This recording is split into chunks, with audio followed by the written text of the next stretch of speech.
রেলের পরিষেবা নিয়ে সাধারণ মানুষের মধ্যে অভিযোগের অন্ত নেই। সে দূরপাল্লার ট্রেন হোক বা লোকাল ট্রেন, আবার বিভিন্ন প্ল্যাটফর্মের হাল বেহাল। কোথাও কর্মীর অভাব, কোথাও বা ঠিকমতো পরিষ্কার পরিচ্ছন্ন হয় না। একাধিক স্টেশনে শৌচাগার পরিষ্কার হয় না বহুদিন। আবার বহু স্টেশনে পানীয় জল পাওয়া যায় না সব সময়। টিকিট কাউন্টারে থাকে না যথাযথ কর্মী। অফিস টাইমে টিকিট কাটতে দীর্ঘ লাইন পড়ে।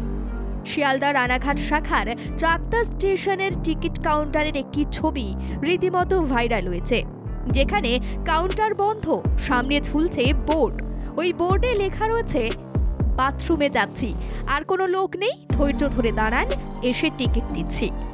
সামাজিক মাধ্যমে এই ছবি ঘুরে ফিরে বেড়াচ্ছে। রেল স্টেশনের হাল হকিকত একটা টিকিট কাউন্টারে সাঁটানো একটা বোর্ড জানান দিচ্ছে। রানাঘাট শাখার একটা অন্যতম ব্যস্ততম রেল স্টেশন চাকদহ। প্রতিদিন হাজার হাজার যাত্রী এই স্টেশন থেকে ট্রেনে চড়ে গন্তব্যের উদ্দেশ্যে রওনা হন। এরকম একটি ব্যস্ততম রেল স্টেশনে রেলকর্মীর অভাবে চরম অব্যবস্থার অভিযোগ রেল যাত্রীদের। অভিযোগ, টিকিট কাটার জন্য সবসময় দীর্ঘ লাইনে দাঁড়িয়ে থাকতে হয়। অন্যান্য পরিষেবাও যথাযথ মেলে না।